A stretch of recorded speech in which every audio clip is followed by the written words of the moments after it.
When I think of Red Dead Redemption 2, the first word that comes to mind is immersion. Yet, what is it about this game that creates this sense of realism? And what does this buzzword truly mean? I will concede that I am picking the lowest hanging fruit in making a video delving into the immersiveness of Red Dead Redemption 2. Immersion is a phrase far too often overused in the modern day gaming landscape. I've heard this term thrown around from the smallest YouTubers on the platform to IGN and other top dogs in multiple reviews and retrospectives. Yet I can think of no better phrase to describe this game. The team at Rockstar put an ungodly amount of effort into ensuring the player feels like a gunslinger during the waning days of the Wild West, placing the character directly into the shoes of Arthur Morgan and creating a sense of believability within the game world.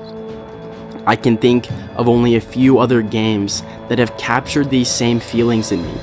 Games like Metro Exodus, Outer Wilds, and Skyrim are all games that come to mind. Yet, how is it that games like these are able to capture my attention so effectively and place me squarely into the world I am inhabiting? And what specific design choices create these feelings of immersion? In this video, I'm going to be exploring just that by taking a look at the design philosophies Rockstar Games employed that create the feeling of a living, breathing world.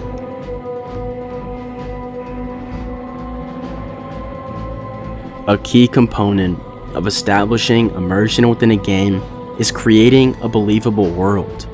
Rockstar nails this aspect of Red Dead Redemption. This is hands down the most impressive looking game I have ever had the chance to play. From the snow-capped mountains of Amberino to the bustling city of Saint Denis, every frame within this game looks straight out of a painting. And for good reason, with Rockstar citing that during development they were inspired by the Hudson River School, a group of American landscape painters who worked between 1825 and 1870. This style focused on capturing the natural world and relationships between man and nature, characterized by its treatment of light, water, and atmosphere. Many of these paintings were very large, allowing the artists to capture the scale and elegance of the vast landscapes of the new frontier. And when taking a look at the game, this inspiration becomes obvious, with the environment presenting pastel colors, atmospheric shapes, and a vast sense of scale that the movement became renowned for. With Rockstar noting that while building the game world, they focused on creating a connection between the sky and the landscape, melding the two together, giving players a deeper sense of immersion, especially when drastic weather changes occur. This game's environment is full of atmosphere, utilizing many impressive effects, including those that simulate fog and humidity, which has a drastic impact on the visual presentation of this game, creating a far more convincing environment. Riding through Le Gras, and I can practically feel its swampy humidity. In Saint Denis, I can see the smog and pollution being emitted by the towering smokestacks, and heading to Valentine, I can nearly smell the livestock and waste. One would be hard-pressed to find an area or location that looks out of place or doesn't fit the setting of turn-of-the-century America. These environments crafted by Rockstar are so detailed, so believable. I could see them really existing in 1899 Southwestern America, which only furthers my ability to become immersed within this game. Yet, it's not just the beauty of this game that separates it from the crowd. Rockstar Games does an exceptional job with world building. Throughout the world, the player can stumble upon little stories. These aren't part of the main quest or a side mission, and you will receive no reward for finding these secrets, with many of them being open-ended, offering no clear explanation to the player. Yet, it's these little encounters that make the game so much more believable. I still remember my first time stumbling upon the abandoned town of Pleasance, a mysterious city where you can find the graves of multiple residents who all died in quick succession, or the double murder at Robart Farms, where infidelity seemingly led to a couple's demise. Even the frozen remains of a Spanish conquistador near the peak of Mount Hagen.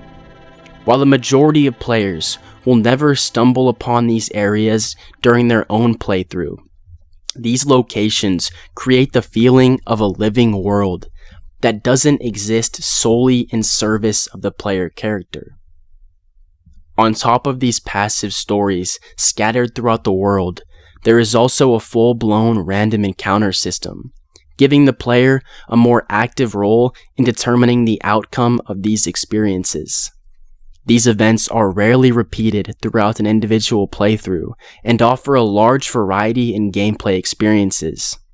Some of the most memorable encounters from my playthrough includes a shooting contest with a Mexican gunslinger, saving a hunter who had been caught in a bear trap, and putting an end to a certain clan that was quite prevalent at the time. Our numbers are waning. Thanks to the fools in Congress and their ludicrous ideas. You're going to meet your mate.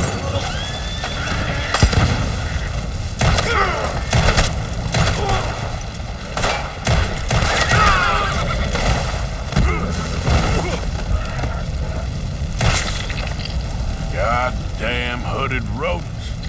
I'll kill all you bastards.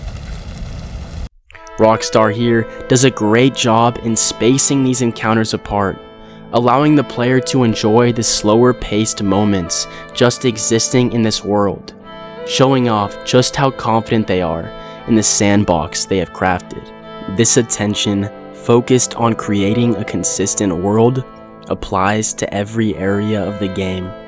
In Red Dead Redemption, the developers aimed to give the player the ability to have palpable interactions with the world around them. The most notable thing here is the interaction system, giving the player multiple options to influence those around them.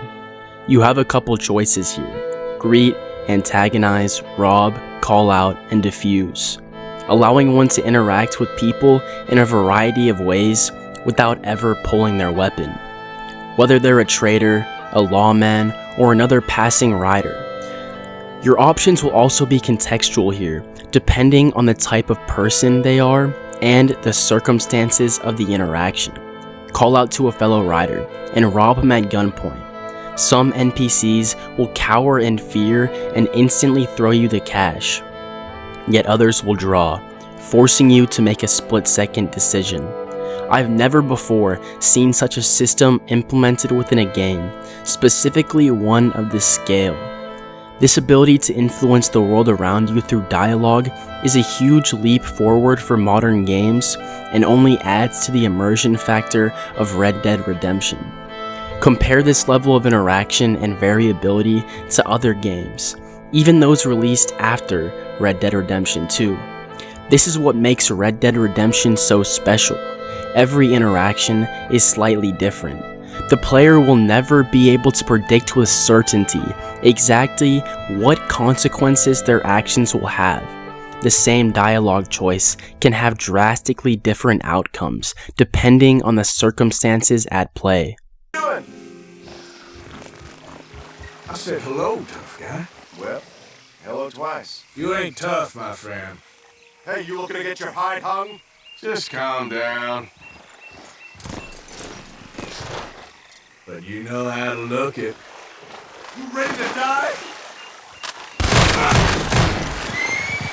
Hey, friend. Hey, partner. You must like living here. All the best now.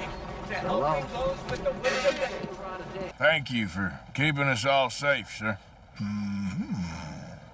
You just look so goddamn tough. It's frightening. This degree of interactivity also applies to how the player interacts with the world around them. The animation team at Rockstar did an excellent job of implementing detailed and realistic looking animations for almost any action the player could imagine. When looting a body, you must watch as Arthur grabs the corpse and searches each pocket. Raiding a house, and Arthur will open every cabinet and drawer individually, then pick up each selected item and place it in his satchel. Compare this to most games of the same variety, where these actions would be relegated to a menu system, taking the player out of the game world and squandering any immersion that had been previously established. In Red Dead Redemption 2, you will rarely find yourself scrolling through menus. For almost every movement, there is a detailed and realistic animation. This level of detailed animation doesn't just apply to the player character, however. Head to any saloon, and you can watch NPCs realistically eat their food. Watch the camp cook Pearson for a day, and you can observe as he realistically prepares the day's stew. Even NPCs have fully detailed schedules. Follow around a stable hand for the day, and you can watch him fill up troughs of water and carry hay to the horses. This unparalleled attention to detail is for the keen-eyed players. Most will never observe these details on any given playthrough, yet for those that do, it creates this sense that the world does not revolve around the player character, that even after one turns off their console, the world functions just the same. This is a big factor in establishing this feeling of immersion, as it is much harder to create a believable game with NPCs whose sole function it is to spew out quests for the player character. The last thing I want to briefly touch on is the story. Never before has a story changed the way I go about interacting with the game world. On my first playthrough, from chapters 1 to 5, I was an absolute menace, killing, robbing, and antagonizing with reckless abandon. By the beginning of chapter 6, my honor was a shade of gray. Yet in this chapter, through camp conversations, Herr Strauss' debtor missions, and specifically Arthur's conversations with Sister Calderon, I felt a strong inclination to maximize my honor. From this point on, I killed only when necessary. I never staged a holdup on another NPC, and as things began to draw towards a conclusion, I found myself roaming the fields and plains by myself more often, alone on one of my favorite horses. I had nothing here to do, but there was nothing in particular that I wanted to do either. I just took it all in, because I was afraid of things coming to an end. Red Dead Redemption, through its narrative, caused me to feel genuine remorse for committing heinous deeds. It fundamentally changed the way I interacted with the world itself and the other characters around me, and it caused me to slow down and enjoy the time I had left with Arthur Morgan. As Arthur's perspective about himself and his actions changed, so did mine. This is the potential of video game narratives, and few other games have reached the heights of Red Dead Redemption 2. Red Dead Redemption 2 is not Cowboy Grand Theft Auto, which I'm sure many came in expecting. In Red Dead Redemption, there is a large emphasis placed on slowing the character down, all in the name of establishing a sense of immersion.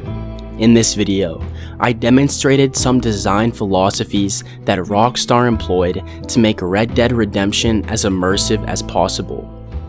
They created a believable world with a consistent tone, giving the player the freedom to interact with the world in unprecedented ways with unpredictable outcomes. They kept things grounded by keeping the majority of interactions within the game world. And they created a story that influenced the player, causing many to change the way they fundamentally interacted with the world around them.